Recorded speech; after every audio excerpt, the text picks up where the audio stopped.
السلام علیکم ورحمۃ اللہ وبرکاتہ۔ خواب میں تیز ہوا دیکھنا، تیز آندھی یا طوفان دیکھنا، اس کی مکمل تعبیر جاننے کے لیے اس ویڈیو کو اینڈ تک ضرور دیکھیں۔ اور اگر اس سے پہلے آپ نے میرے چینل بشری ٹی وی کو سبسکرائب نہیں کیا تو میرے چینل کو سبسکرائب کریں اور بیل آئیکن کو ضرور پریس کریں تاکہ میری ہر آنے والی نئی ویڈیو آپ سب سے پہلے دیکھ سکیں۔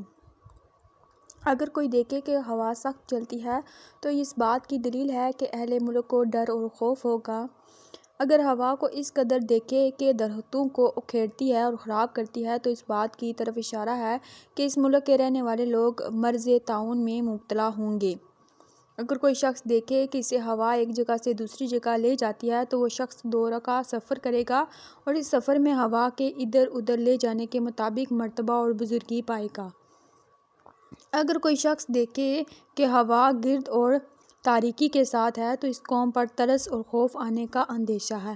اگر کوئی دیکھے کہ اسے سخت ہوا آسمان کی طرف لے گئی ہے تو ایسے شخص کی موت قریب ہے۔ اگر خواب میں دیکھے کہ ہوا اسے آسمان سے زمین پر لے آئی ہے تو یہ اس بات کی دلیل ہے کہ وہ شخص بیمار ہوگا اور آخر کار شفا اور صحت پائے گا۔ اگر کوئی شخص خواب میں دیکھے کہ ہوا پر بیٹھا ہوا ہے تو یہ اس بات کی دلیل ہے کہ وہ شخص بزرگی اور حکومت پائے گا۔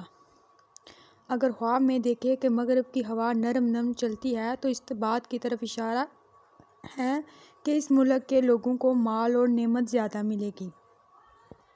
اگر شمال کی ہوا نرم چلتی ہے تو اس ملک کی شفا اور راحت کی دلیل ہے۔ اگر دیکھے کہ خواب میں ہوا کی آواز سنتا ہے تو یہ اس بات کی طرف اشارہ ہے کہ اس ملک میں بادشاہ اور سردار کی خبر ظاہر ہوگی۔ اگر یہ دیکھے کہ ہوا اس ملک میں لوگوں کو اٹھا کر اوپر لے گئی ہے تو اس بات کی طرف اشارہ ہے کہ وہ لوگ شرف اور بزرگی پائیں گے۔